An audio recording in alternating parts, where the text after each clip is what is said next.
ഞാൻ കേരളത്തിലെ 12 ജില്ലകളിലായി നിരവധി കോൺസ്റ്റിറ്റ്യുവൻസിയിൽ പാർട്ടി മുന്നണിയും പറഞ്ഞതിൻ്റെ അടിസ്ഥാനത്തിൽ യാത്ര ചെയ്യാനും തെരഞ്ഞെടുപ്പ് പ്രചരണങ്ങളുടെ ഭാഗമാവാനും അവസരം ലഭിച്ചിട്ടുള്ള ഒരാളാണ്. അവിടെ എല്ലാം ചെന്ന സമയത്ത് കണ്ട ആളുകളുടെ പ്രതികരണം, ഞാൻ പറയുന്നത് ഞങ്ങളുടെ കൂടെ പ്രോഗ്രാമിൽ പങ്കെടുത്ത പാർട്ടി വർക്കേഴ്സിൻ്റെയോ മുന്നണി വർക്കേഴ്സിൻ്റെയോ UDF അനുഭാവികളുടെയോ മാത്രം കാര്യമല്ല. ഞങ്ങളുടെ ഏത് പ്രോഗ്രാമിനെയും വീക്ഷിക്കുന്നതിന് വേണ്ടിയും റോഡിൻ്റെ വശങ്ങളിൽ നിന്നിരുന്ന ആളുകൾ, വാഹനങ്ങളിൽ പോയിരുന്ന ആളുകൾ, കടകളിൽ നിന്നും വീടുകളിൽ നിന്നും ഇറങ്ങി വന്ന് അഭിവാദ്യം ചെയ്ത ആളുകൾ. യഥാർത്ഥത്തിൽ ഈ തെരഞ്ഞെടുപ്പിനെ നയിക്കുന്നത് ജനങ്ങളാണ്. ജനങ്ങൾ നയിക്കുന്നതിൻ്റെ പ്രധാനപ്പെട്ട കാരണം ഞാനല്ലാതെ വേറെ ആരെങ്കിലും ഉണ്ടോ എന്നൊക്കെ ചോദിക്കുന്ന ധിക്കാരത്തെയും ധാർഷ്ട്യത്തെയും ഒന്നും ഇനി കേരളത്തിലെ ജനങ്ങൾ വെച്ച് പൊറുപ്പിക്കും എന്ന് ഞാൻ കരുതുന്നില്ല.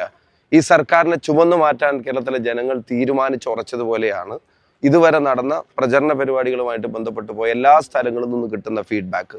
അതുകൊണ്ട് മൂഡ് ഏതാണെന്ന് ചോദിച്ചാൽ മൂഡ് ഐക്യ ജനാധിപത്യ മുന്നണിയുടെ തിരിച്ചുവരവിൻ്റെ മൂഡാണ്.